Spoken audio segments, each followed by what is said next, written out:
Shalom saudara sekalian, dimanapun saudara berada, saya berdoa, perlindungan dan hadiratnya memenuhi saudara selalu. Kita akan membahas mengenai apakah boleh orang percaya menghardik setan dan juga sakit penyakit. Lalu apakah ada landasan firman dari kebiasaan yang umumnya orang Pentakosta lakukan ini? Sampai hari ini, kita masih mempercayai bahwa Allah masih mau melakukan mujizat di tengah-tengah dunia. Baik itu mujizat kesembuhan, kelepasan dari keterikatan, maupun providensia Tuhan di keseharian hidup kita. 1 Korintus 3 ayat 9 jelas berkata bahwa kita adalah kawan sekerja Allah di dunia ini. Dan Yesus mengutus umatnya untuk memberitakan Injil sembari mengusir setan demi namanya dan mendoakan mereka yang sakit. Di tengah dunia yang dipenuhi oleh sakit penyakit dan banyak kelemahan ini, apa yang dapat umat Tuhan lakukan secara rohani bagi keselamatan negeri kita? Kita berdoa dan menghardik sakit penyakit ini agar Allah berpekara dan mengadakan mujizatnya. Khususnya bagi Indonesia yang sedang dilanda COVID-19. Hal ini dilandasi dan dipagari oleh 4 hal. Yang pertama, teladan Yesus yang melakukan mujizat supernatural. Di dalam perjanjian baru, tercatat ada 7 kali Yesus mengusir setan dalam kitab Matius, Markus, dan Lukas. Dan begitu banyak catatan Yesus menyembuhkan mereka yang sakit, baik secara perorangan maupun secara khalayak ramai.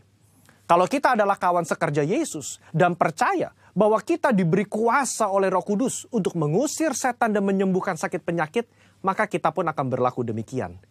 Pengetahuan Alkitab kita akan lebih kuat jika disertai oleh pengalaman iman yang sama. Kita membaca bahwa Yesus sering melakukan kesembuhan. Dia memberikan kuasa yang sama kepada para murid. Seperti di dalam Lukas pasal yang 9 ayat yang pertama. Dikatakan, maka Yesus memanggil ke-12 muridnya. Lalu memberikan tenaga dan kuasa kepada mereka untuk menguasai setan-setan. Dan untuk menyembuhkan penyakit-penyakit. Nah, secara global, umat Pentakosta meyakini bahwa orang percaya di zaman now juga diberikan kuasa untuk menghardik dan menyembuhkan. Gembala sidang kita, Pak Niko, mendapatkan tuntunan untuk melakukan KKR kesembuhan ilahi di dalam dan luar negeri. Tercatat, sudah ada 318 kali KKR yang dilakukan dari tahun 2006 sampai 2019. Dan juga lewat program TV yang disaksikan oleh jutaan orang yang mengalami hadirat Tuhan. Ribuan orang mengalami kesembuhan yang juga disaksikan oleh banyak orang. Itu adalah pengalaman rohani tak terbantahkan yang memperkuat pengetahuan umat tentang karakter Allah yang penuh kasih itu. Kalau kita membaca sejarah kegerakan Pentakosta secara global, maka saudara akan melihat begitu banyak mujizat supernatural yang Tuhan kerjakan lewat hamba-hambanya di berbagai belahan dunia. Itu semua semata-mata karena Allah mengasihi jiwa-jiwa dan Ia ingin semua orang diselamatkan. Yang kedua, otoritas firman Tuhan. Di dalam kehidupan orang percaya, firman Tuhan menjadi dasar dari apa yang kita lakukan sehari-hari. Kalau pertanyaannya adalah, apakah orang percaya boleh menghardik sakit penyakit dan setan? Tentu kita melihat dari teks Alkitab bagaimana Yesus dan para rasul melakukannya. Di dalam Lukas pasal yang keempat, ayat yang ke-39, mertua Petrus sakit demam keras. Petrus meminta Yesus untuk datang. Yesus menyembuhkan mertua Petrus dengan cara apa? Yesus menghardik demam itu dan penyakit itu pun meninggalkan dia. Ini yang menjadi dasar bagi orang percaya. Secara spiritual, kita berdoa dan menghardik sakit penyakit seperti yang Yesus lakukan. Di dalam Yohanes pasal ke-14 ayat yang ke-12 juga dikatakan bahwa orang percaya akan melakukan pekerjaan-pekerjaan yang Yesus lakukan. Bahkan pekerjaan yang lebih besar lagi. Pekerjaan ini mencakup mujizat-mujizat yang Yesus lakukan. Karakter kerendahan hati yang Dia tunjukkan. Dan kasih yang diberikan kepada orang-orang yang membutuhkan. Inilah yang menjadi dasar bagi orang percaya untuk melangkah dengan iman di atas dasar janji firman Tuhan. Poin yang ketiga, ketaatan kepada pemerintah. Ketika gereja mengajak umatnya untuk berdoa syafaat bagi negeri ini, bukan berarti kita tidak mentaati pemerintah dalam melakukan physical distancing atau memakai masker. Roma 13 jelas mengajarkan bahwa orang percaya diminta untuk taat dan patuh kepada pemerintah sebagai hamba Allah di dunia untuk kebaikan kita. Dalam konteks pandemi COVID-19, maka ketika kita berdoa menghardik pandemi ini agar cepat selesai, pada saat yang bersamaan kita juga mentaati peraturan pemerintah dalam mematuhi protokol kesehatan. Poin yang keempat, menantikan waktunya Tuhan. Ketika kita berdoa syafaat dan melakukan tindakan iman seperti menghardik hal semacam ini, tidak terlepas dari kedaulatan Tuhan. Iman yang rasional membuat kita terus-menerus berdoa dan berharap hanya kepada Tuhan, sembari mengetahui bahwa jalan manusia bukan jalannya Tuhan. Rancangan manusia bukan rancangannya Tuhan. Contoh, ketika Daud berdoa dan berpuasa demi anaknya yang sakit, sebagai penghakiman Tuhan atas hubungannya yang salah dengan Batsheba, dia melakukannya dengan tidak jemu-jemu. Tetapi ketika Tuhan berkata lain dan anak itu harus mati, maka Daud segera bangkit. Dia makan dan kembali beraktivitas. Apa yang dapat kita pelajari? Orang percaya diminta untuk terus berdoa dengan tidak jemu-jemu. Tetapi jawaban final ada di tangan Tuhan. Rentang waktu ketika kita mulai berdoa sampai adanya jawaban dari Tuhan dapat digunakan sebagai waktu pertobatan dari sisi manusia dan juga waktu untuk mencari hadirat Tuhan. Saudara, apa kesimpulannya? Iman yang rasional bukanlah iman yang buta dan gegabah. Iman yang melibatkan akal budi dan pikiran kita sangat diperlukan dalam meresponi pandemi COVID-19 ini. Kita tetap mempercayai mujizat Allah di tengah bangsa kita. Kita berdoa untuk pemerintah agar diberi hikmat menyelesaikan pandemi ini. Dan kita pun mentaati protokol kesehatan, menjaga jarak, mencuci tangan, dan memakai masker. Saya berdoa agar kita semua mau ambil bagian untuk berdoa dan bersyafaat bagi bangsa Indonesia. Saudara-saudara, untuk penjelasan lebih lengkapnya dari tim teologi kami, jangan lupa buka link yang ada di atas atau scan barcode yang tersedia. Tuhan Yesus memberkati saudara sekalian. Amin. Shalom Bapak Saudara diberkati Tuhan di minggu pertama. Mari siapkan hati kita untuk menyembah Tuhan. Saya percaya jemaat GBI Lentera Global terus ada dalam hadirat Tuhan dan terus memuliakan Tuhan. Penyertaan Tuhan tetap sempurna buat setiap kita. Biar hidup kita terus jadikan penyembahan yang terus menyenangkan hati Tuhan. Mari berdoa bersama-sama sebelum kita menyembah Tuhan. Tuhan terima kasih. Ini hidup kami. Pujian, ucapan syukur kami naikkan di hadapan Tuhan. Sepanjang minggu yang kami boleh lewati. Bahkan kami ada di minggu pertama. Di bulan ini sungguh kami naikkan syukur. Karena Tuhan dahsyat, ajaib buat kami. Dalam nama Tuhan Yesus, setiap kita yang siap menyembah Tuhan, sama-sama katakan, amin. Berikan tepuk tangan bagi Tuhan kita. Haleluya. Makasih Tuhan.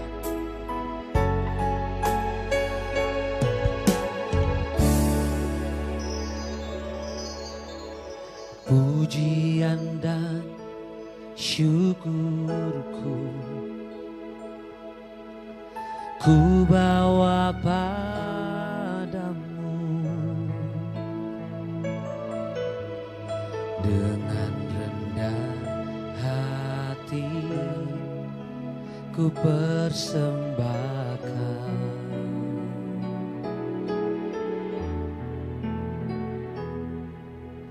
sadar bila ku ada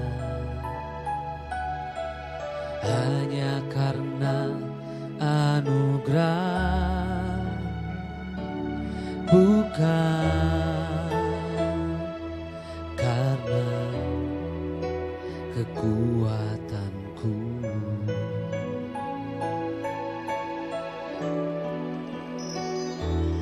Ku tak hidupku adalah penyembahan. Kau ciptakanku dalam kemuliaan-Mu.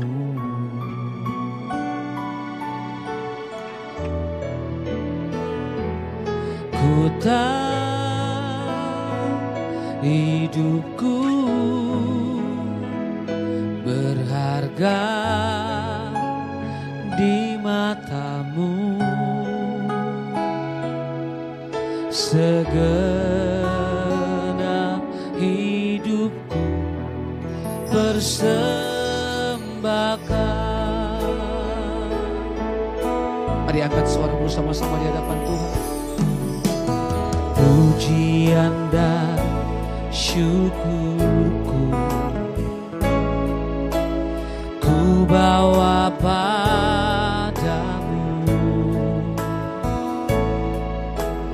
Dengan rendah hati ku persembahkan.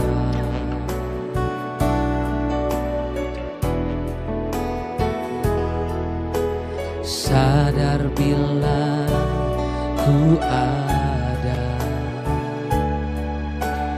hanya karena anugerah,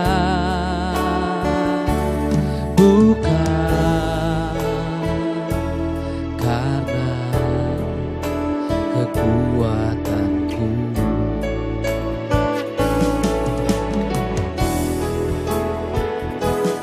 Ku tahu hidupku adalah penyembahan. Kau ciptakanku dalam kemuliaan-Mu.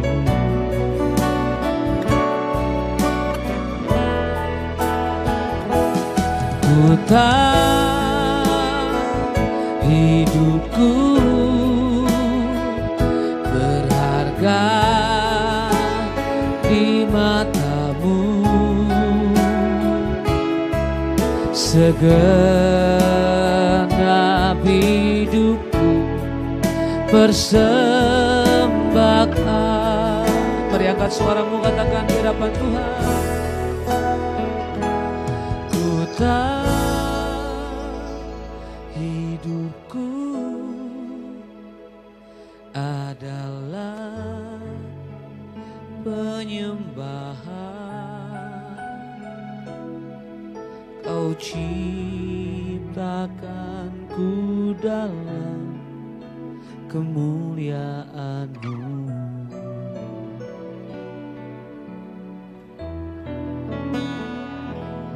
Ku tahu hidupku berharga di mata-Mu. Segenap hidupku persembahkan.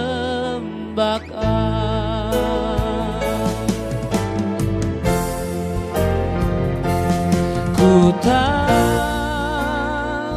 hidupku adalah penyembahan.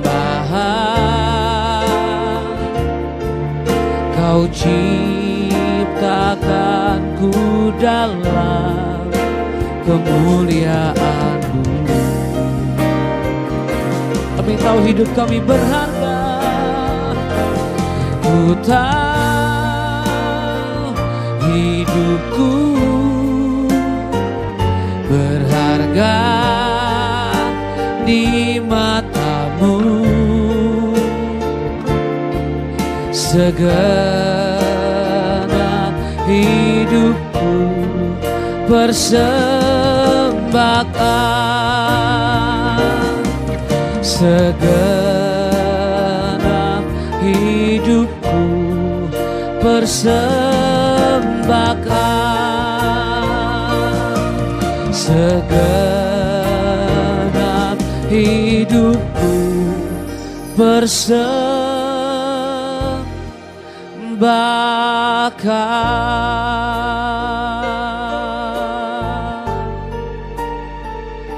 Oh, ini hidup kami Tuhan, sebagai penyembahan, biar menyenangkan hati-Mu. Seluruh hidup kami persembahkan di hadapan-Mu ya Tuhan. Mari angkat suaramu, sembah Dia. Oh Tuhan, sebab Engkau yang layak disembah. Yesus Tuhan, kami naikkan syukur kami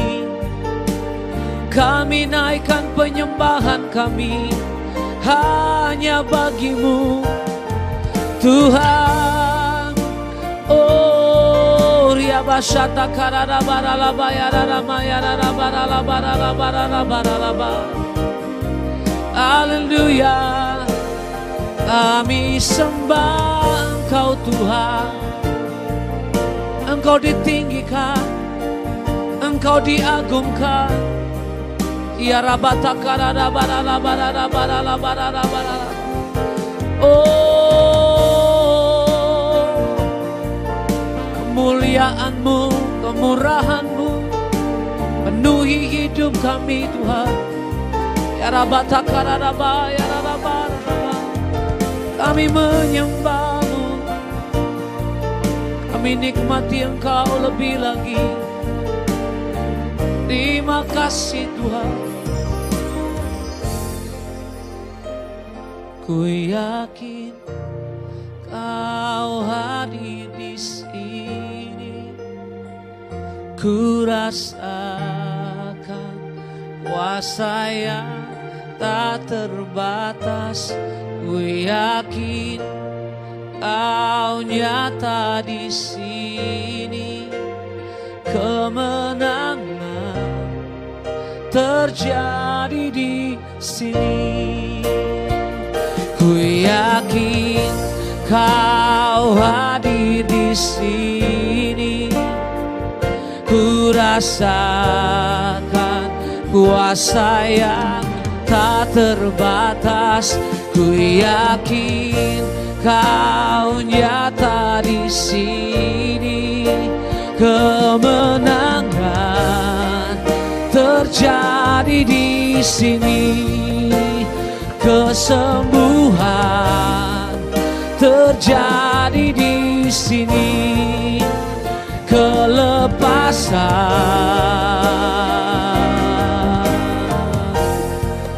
terjadi di sini. Sebab kami percaya mujizat-Mu terjadi, kelepasan terjadi di tempat ini. Haleluya. Di dalam nama Tuhan Yesus kami bersyukur, kami menyembah-Mu, sebab Engkau Allah yang hidup. Demi nama Yesus kami berdoa dan siap memuliakan Tuhan. Yang percaya siap memuji Tuhan sama-sama katakan amin. Haleluya. Saya percaya bahwa Yesus kita dahsyat dan hidup. Amin. Mari bangkit berdiri bersama-sama Bapak Ibu di rumah. Ajak seluruh keluarga saudara untuk bersuka cita. Sebab dahsyat Allah kita. Amin.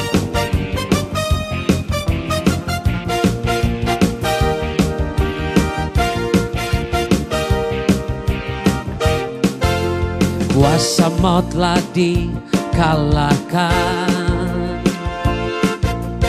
oleh darah anak domba Allah. Semua musuh telah ditaklukkan oleh kebangkitan Tuhan kita. Lagi sama-sama.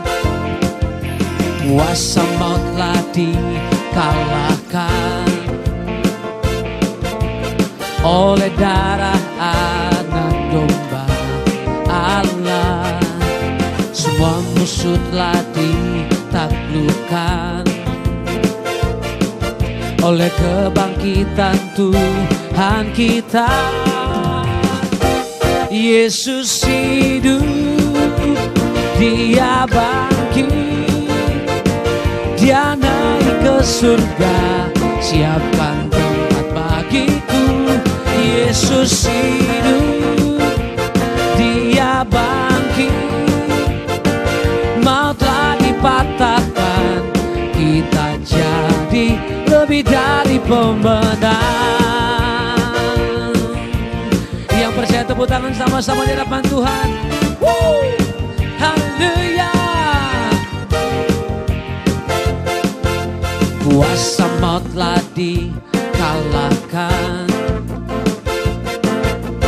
oleh darah anak domba Allah. Semua musuh telah ditaklukkan oleh kebangkitan Tuhan kita. Yesus hidup, Dia bangkit, Dia naik ke surga, siapkan tempat bagiku. Yesus hidup, Dia bangkit, maut telah dipatahkan, kita jadi lebih dari pemenang. Mari Bapak Ibu angkat suara, katakan Yesus hidup, Dia bangkit, amin.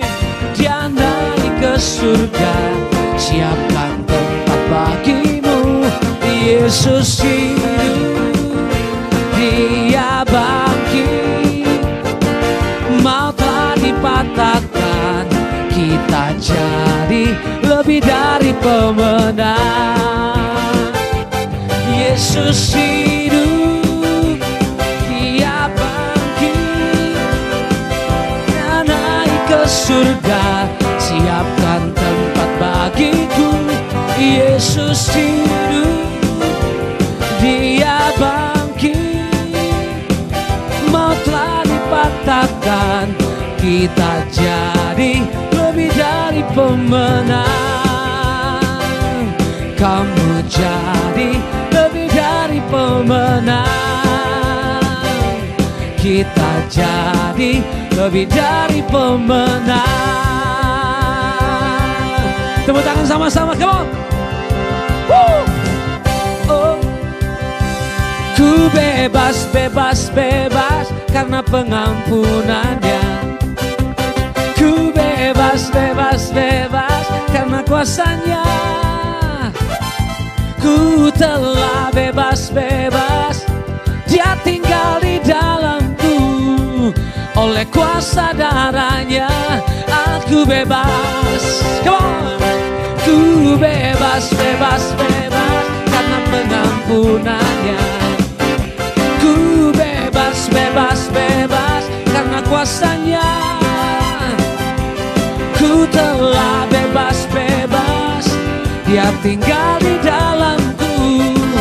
Oleh kuasa darahnya aku bebas. Oleh kuasa darahnya aku bebas. Oleh kuasa darahnya kita bebas. Orang-orang yang ditebus, yang dibebaskan, suarakan haleluya. Suarakan haleluya. Kami bersyukur ya Tuhan. Engkau Tuhan pembebas kami. Engkau Tuhan yang memulihkan kami. Silakan duduk kembali Bapak Ibu Saudara hadirat Tuhan. Mari bawa penyembahanmu di hadapan Tuhan. Kami bawa syukur kami karena kami tahu Roh-Mu hadir di tengah kami.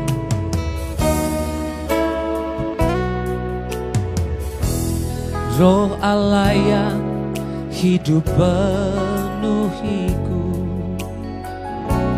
Roh Allah yang hidup pulihkanku.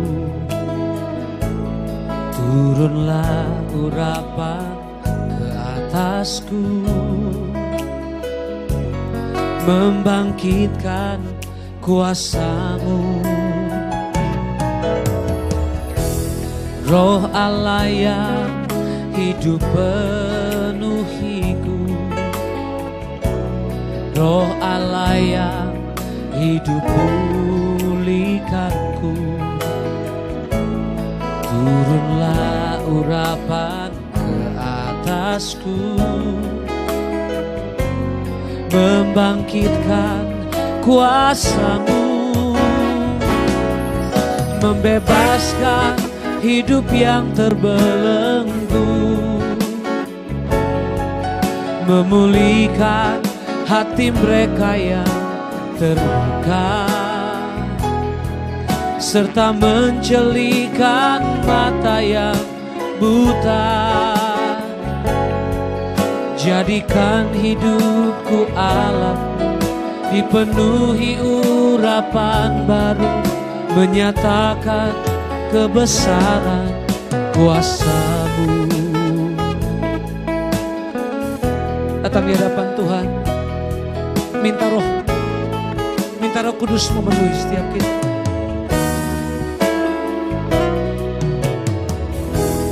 Roh Allah yang hidup penuhiku, Roh Allah yang hidup pulihkanku. Turunlah urapan ke atasku, membangkitkan kuasa-Mu. Roh Allah yang hidup penuhiku, Roh Allah yang hidup pulihkanku.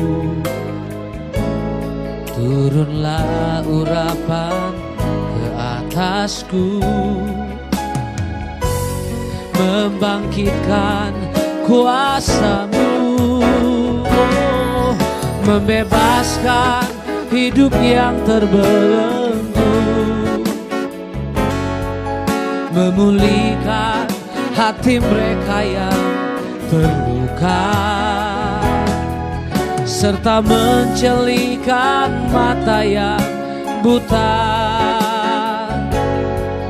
Jadikan hidupku alat-Mu, dipenuhi urapan baru, menyatakan kebesaran kuasa-Mu. Mari dengan iman katakan, membebaskan hidup yang terbelenggu, memulihkan hati mereka yang terluka, serta mencelikan mata yang buta. Jadikan hidupku alat, dipenuhi urapan baru, menyatakan kebesaran kuasa-Mu. Jadikan ini sebagai doamu, katakan, membebaskan hidup yang terbelenggu, memulihkan hati mereka yang terluka, serta mencelikan mata yang buta. Jadikan hidupku alat, dipenuhi urapan baru, menyatakan kebesaran kuasa-Mu. Jadikan hidupku alat-Mu, dipenuhi urapan baru, menyatakan kebesaran kuasa-Mu. Ini doa dan komitmen kami, Tuhan. Jadikan hidupku alat-Mu, dipenuhi urapan baru, menyatakan kebesaran kuasa-Mu.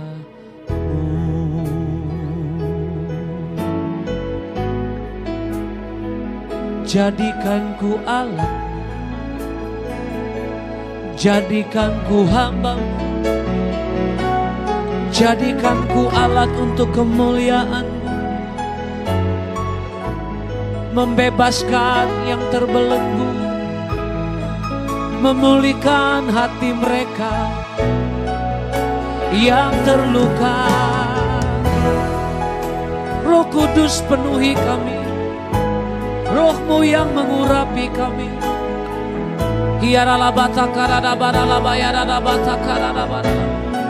Mari angkat suaramu sembah Dia.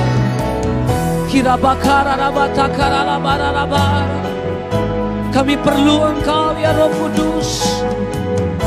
Urapi kami, penuhi kami.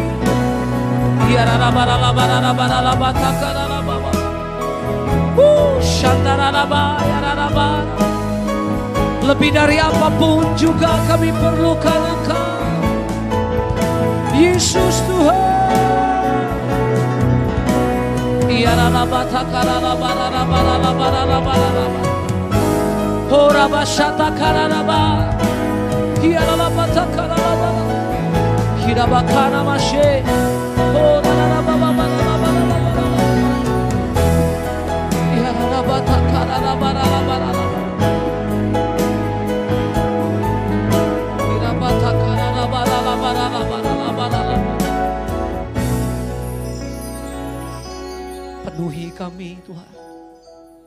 Roh-Mu yang memimpin dan mengurapi kami.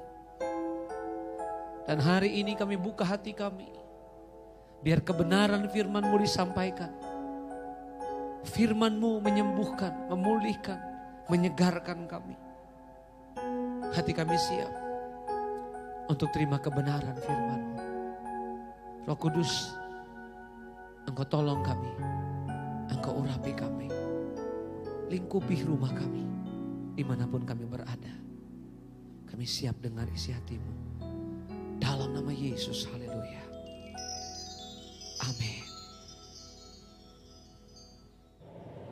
Shalom saudaraku yang dikasihi Tuhan Yesus. Jumpa lagi dengan saya Abraham Irwan Santoso.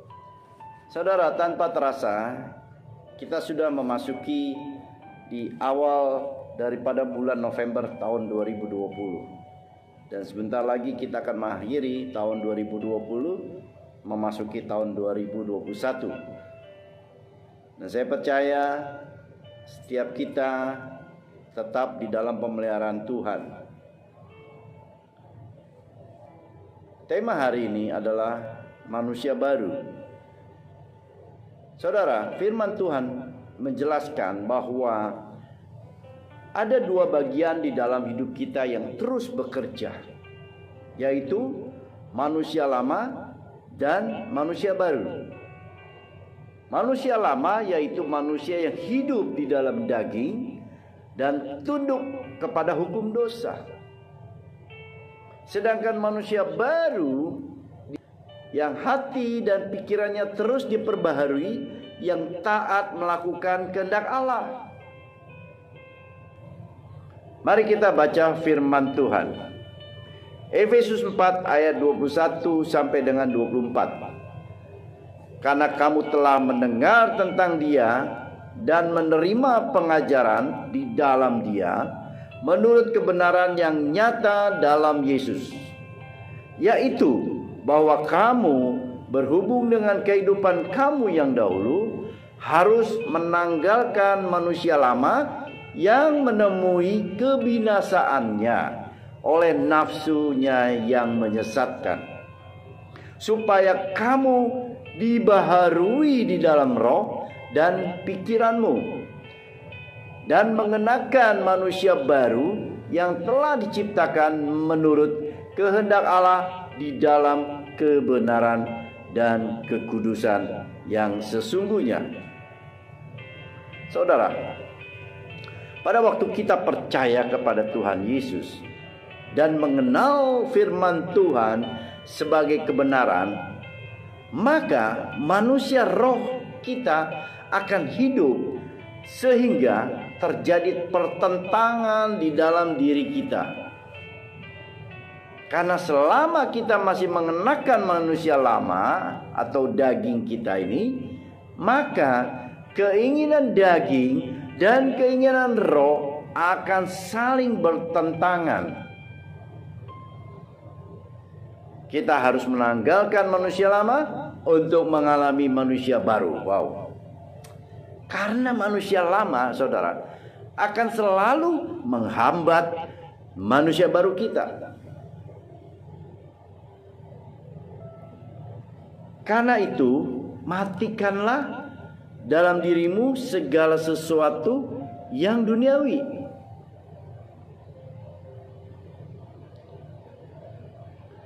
Karena manusia lama akan selalu menghambat pertumbuhan manusia baru. Mari kita baca di Kolose 3 ayat 5 sampai dengan 10. Karena itu, matikanlah di dalam dirimu segala sesuatu yang duniawi, yaitu percabulan, kenajisan, hawa nafsu, nafsu jahat, dan juga keserakahan yang sama dengan penyembahan berhala.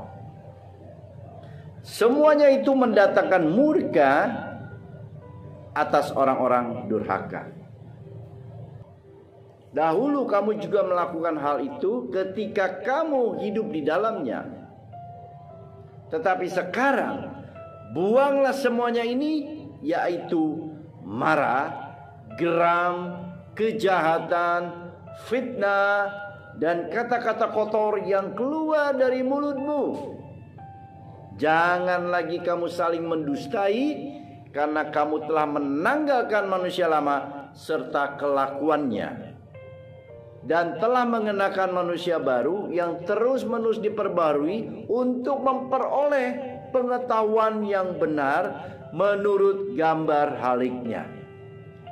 Saudara, firman Tuhan menegaskan agar kita harus menanggalkan manusia lama, yaitu dosa, pemberontakan, perbuatan daging, dan mengenakan manusia baru terus-menerus untuk diperbaharui. Tuhan Yesus mengajarkan kepada kita di dalam Markus 7 ayat 21 dan 22 mengatakan, sebab dari hati orang timbul segala pikiran jahat, percabulan, pencurian, pembunuhan, perzinahan, keserakahan, kejahatan, kelicikan, hawa nafsu, iri hati, hujat, kesombongan, dan kebebalan. Itulah yang peperangan yang kita hadapi setiap hari, bahkan sepanjang hidup kita. Setiap kali kita ingin melakukan kehendak Roh, maka ada manusia lama yang menahan kita sehingga kita tidak bisa maju dan bertumbuh. Saudaraku, kita melihat ke belakang, saudara. Mengapa manusia lama itu rusak? Di dalam penciptaan manusia pertama, iblis telah menipu manusia, maka seluruh manusia telah jatuh ke dalam dosa. Itulah sebabnya manusia lama kita rusak. Manusia lama mengikuti keinginan daging, pemberontakan, dan keinginan untuk menentang firman Tuhan. Di dalam Efesus 2 ayat 1 sampai 2 dikatakan, kamu dahulu sudah mati karena pelanggaran-pelanggaran dan dosamu. Kamu hidup di dalamnya karena kamu mengikuti jalan dunia ini. Karena kamu mentaati penguasa kerajaan angkasa, yaitu roh yang sedang bekerja di antara orang-orang durhaka. Saudara, roh yang bekerja di dunia ini adalah roh antikristus, roh pemberontakan, di mana kita dulu hidup di dalamnya karena mengikuti jalan dunia ini dan mentaati penguasa kerajaan angkasa. Itulah sebabnya, saudaraku, anak kecil tidak perlu diajarkan untuk berbohong dan tidak taat, karena dengan sendirinya dia akan berbohong dan tidak taat.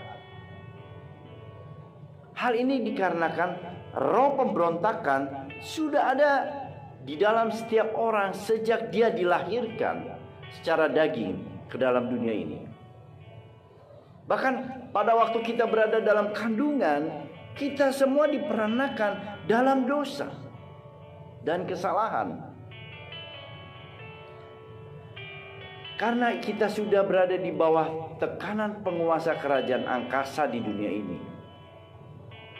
Itu sebabnya Kristus datang untuk menebus dan membebaskan hidup kita.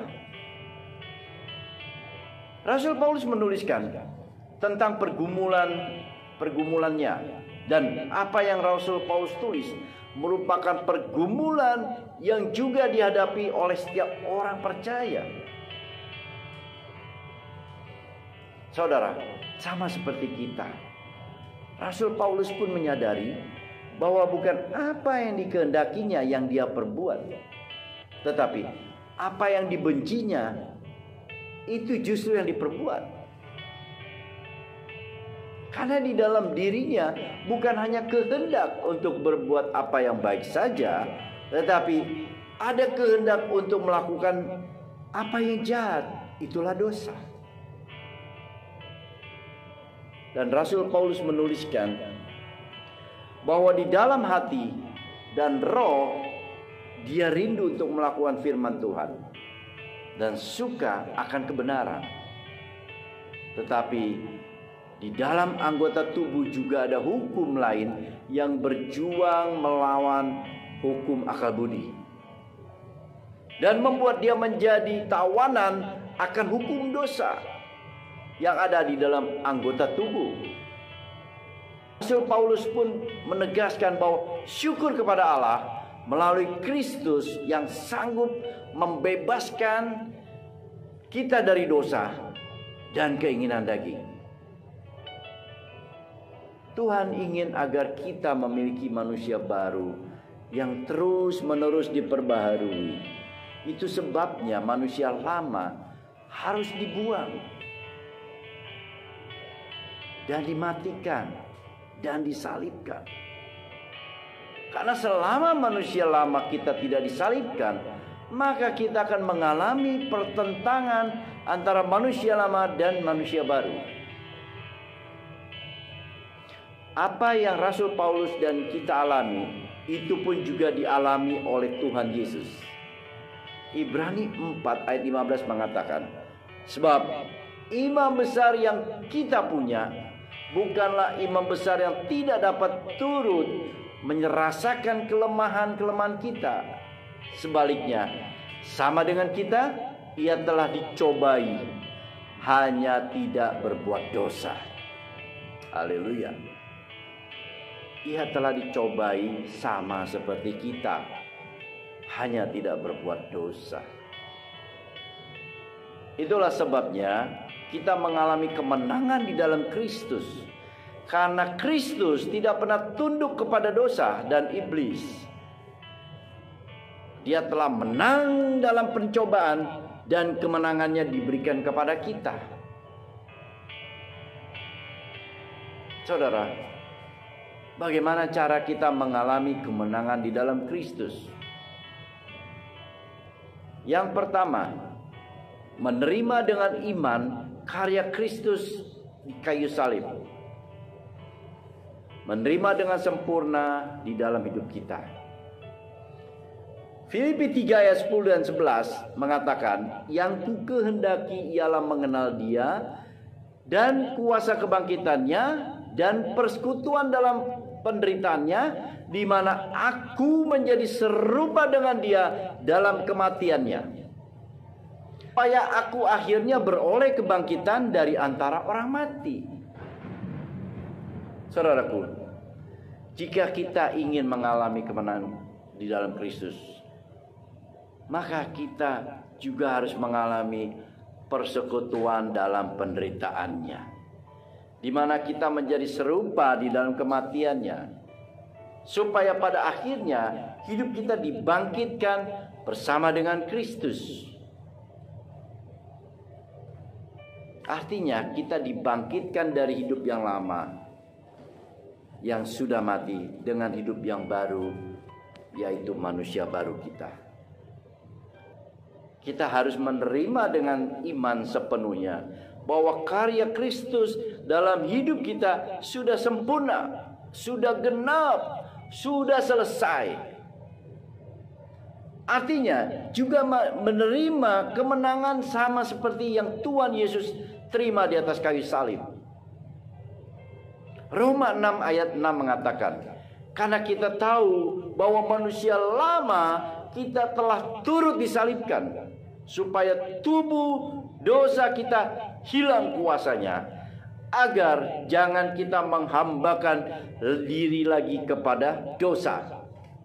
Saudara, tidak ada cara lain selain kita menerima iman karya Kristus di atas kayu salib. Kita sudah disalibkan bersama dengan Kristus.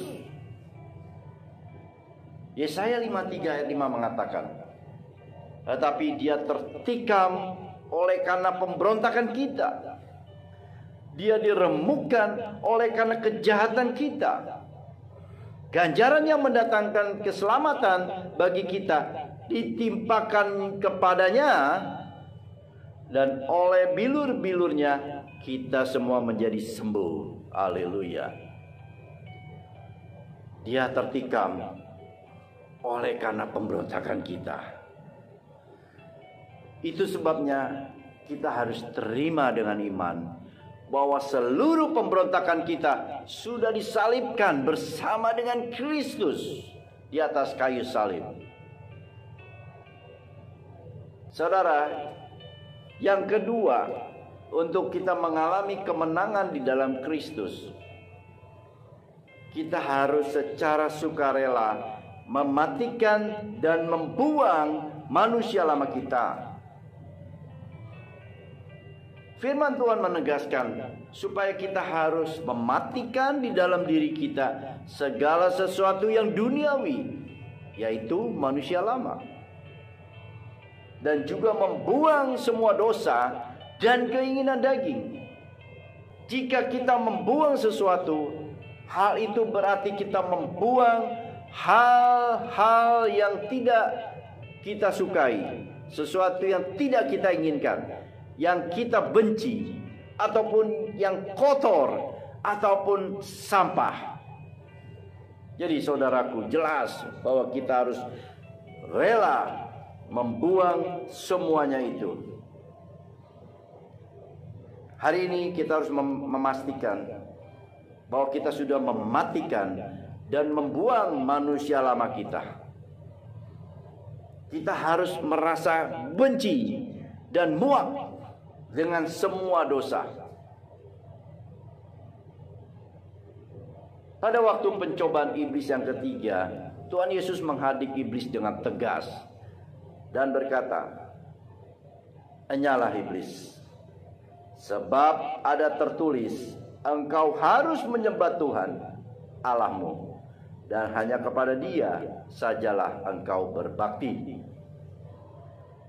Jika manusia roh kita hidup dan berkuasa atas kita, maka kita akan benci dan kita akan muak terhadap dosa. Itu sebabnya kita bisa membuang dan menyalibkan dosa dan manusia lama kita. Banyak orang yang tidak mau menyalibkan manusia lama karena hatinya belum sepenuhnya bulat untuk takut akan Tuhan. Mereka masih kompromi dengan dosa. Mereka belum membuang semua dosa dan kedagingan yang merupakan kesenangan. Ingatlah, jika masih ada 1% saja kompromi, maka hal itu akan membuat hidup kita dikuasai oleh iblis. Efesus 4 ayat 27 mengatakan, "Dan jangan memberi kesempatan kepada iblis." Saudara, 1% adalah celah dan kesempatan untuk iblis bisa masuk dan menguasai hidup kita. Kita harus total dan full untuk Tuhan, supaya kita memiliki kuasa atas dosa dan kedagingan kita. Dan yang ketiga, agar kita mengalami kemenangan di dalam Kristus, kita menyerahkan seluruh kehendak kita kepada Roh Kudus. Artinya kita melakukan kehendak Bapa, melakukan firman Tuhan setiap hari. Tuhan Yesus sedang berkata tentang karakter dan nilai akan dirinya. Hal ini adalah gambaran supaya kita belajar dari Tuhan Yesus dalam hal ketaatan kepada kehendak Bapa, supaya kita pun hidup sesuai dengan kehendak Bapa. Kita dilepaskan dari kuk perhambahan, tetapi kita diberikan kuk yang baru, yang lebih ringan dan enak. Tuhan Yesus datang ke bumi untuk melakukan kehendak Bapa. Artinya sepanjang hidupnya Tuhan Yesus memikul tanggung jawab, yaitu menyelesaikan tugas Bapa di bumi ini. Dan sekarang kita semua diajak untuk memikul tanggung jawab yang sama, memikul kemuliaan, kemenangan, hidup yang penuh berkelimpahan bersama-sama dengan Tuhan Yesus. Haleluya. Jadi saudaraku, Mengapa beban sebelumnya berat? Karena itu adalah beban perhambaan. Saudaraku, itulah sebabnya Tuhan Yesus berkata, "Marilah kepadaku semua yang letih lesu dan berbeban berat." Beban yang berat adalah dosa, kejahatan, pemberontakan.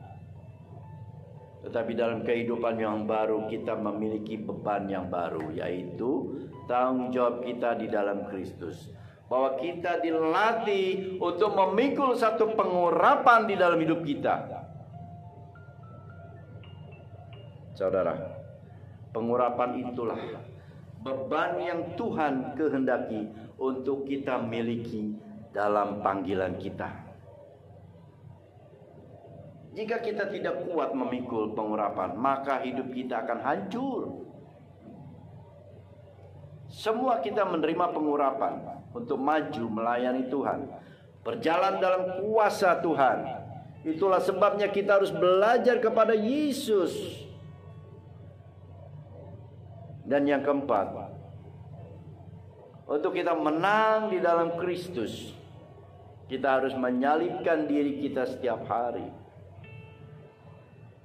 Tuhan Yesus berkata dalam Lukas 9 ayat 23, katanya kepada mereka semua, "Setiap orang yang mau mengikut aku, ia harus menyangkal dirinya, memikul salibnya setiap hari dan mengikut aku."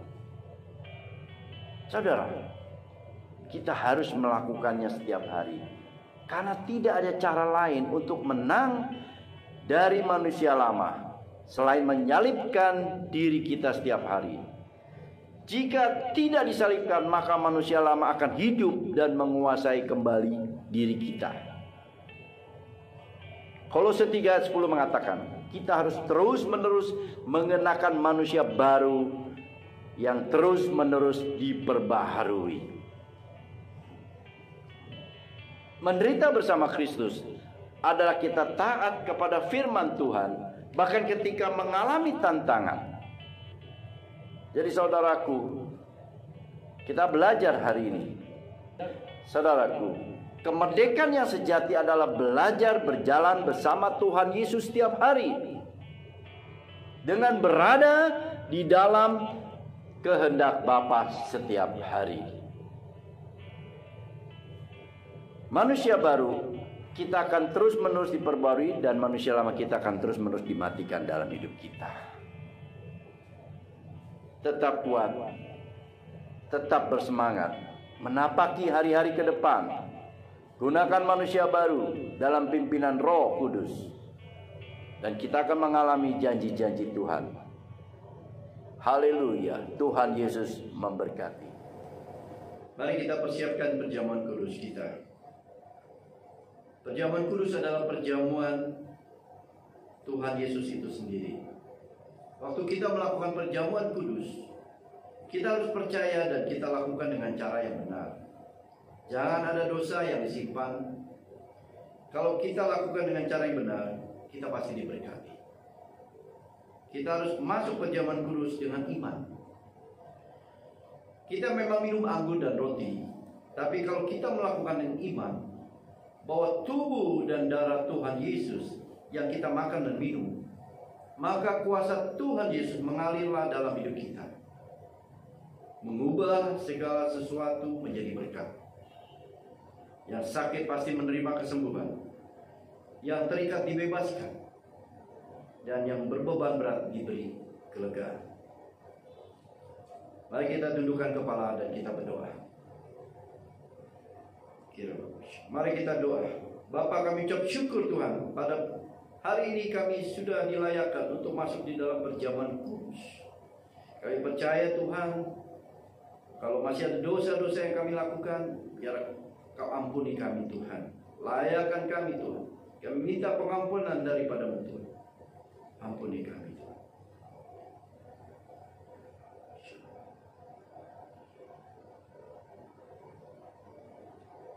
Mari kita angkat roti kita tinggi-tinggi. Dan sesudah itu Yesus mengucapkan syukur atasnya ia memecah-mecahkan dan berkata, inilah tubuhku yang diserahkan bagi kamu, perbuatlah ini menjadi peringatan akan aku. Saudara, bukankah roti yang kita pecah-pecahkan adalah persekutuan kita dengan tubuh Kristus? Makanlah dalam nama Tuhan Yesus.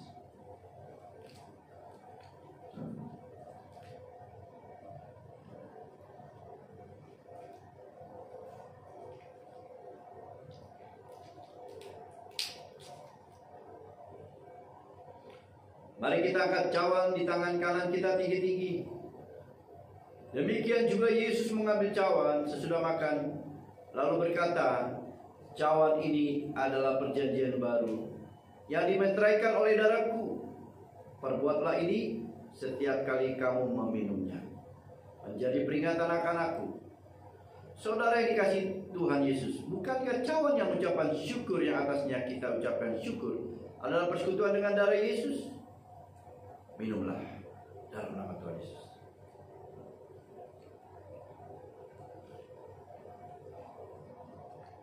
Mari kita ucapkan syukur. Terima kasih Tuhan, terima kasih Yesus.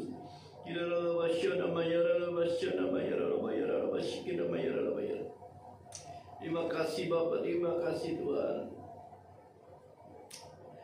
Mari para pria, para suami, angkat tanganmu. Tuhan berkati setiap pria yang menyaksikan acara ini. Jadikanlah mereka imam, nabi dan raja di keluarga mereka. Mereka menjadi pria yang takut akan Tuhan dan membawa keluarga mereka masuk dalam rancangan Tuhan. Serta apapun yang mereka kerjakan, Tuhan buat berhasil.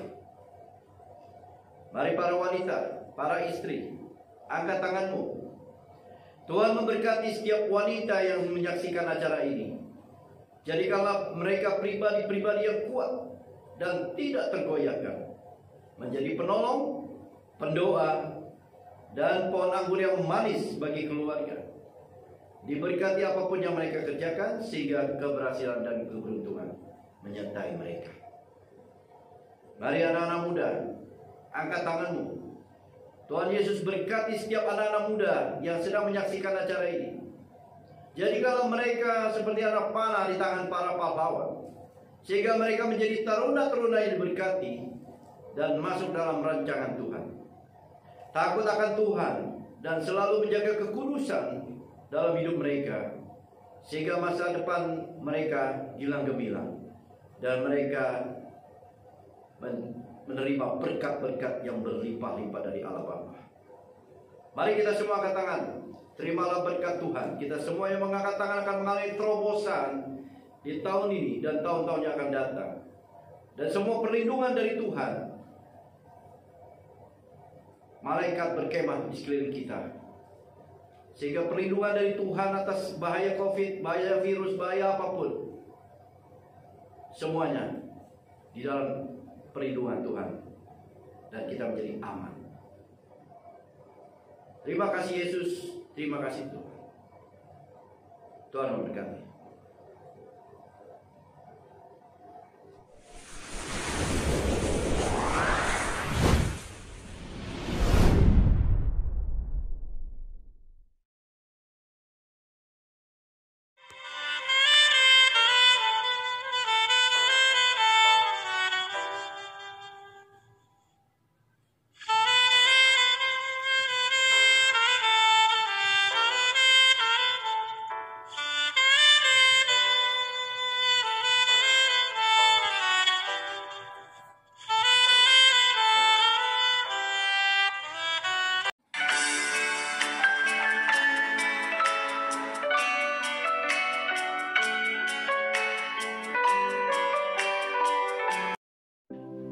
Shalom jemaat Tuhan, bersama kita deklarasikan apa yang dimaksud dengan Pantekosta ketiga.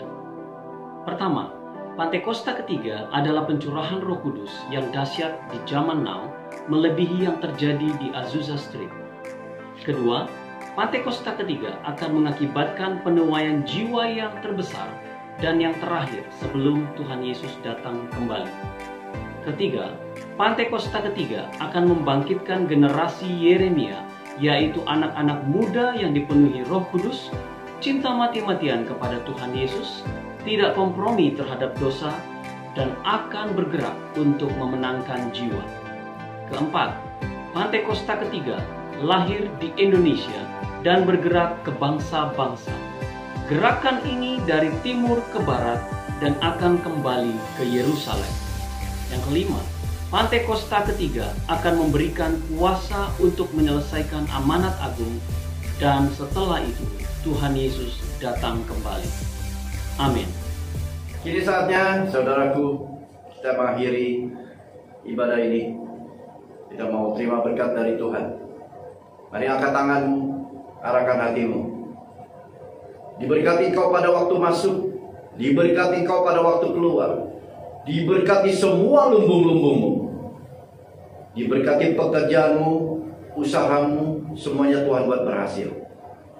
Terimalah berkat yang melimpah-limpah dari Allah Bapa, cinta kasih daripada Tuhan Yesus Kristus, penyertaan yang manis dari Roh Kudus menyertai kita semua saat ini sampai Tuhan datang kedua kali menjemput di awan-awan yang permai. Mari yang sudah diberkati katakan amin.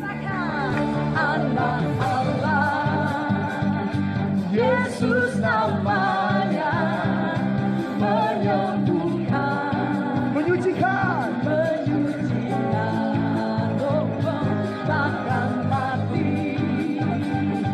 Terus dosaku kubur kosong, buktikan dia hidup. Nyatakan sebabnya hidup, sebabnya hidup.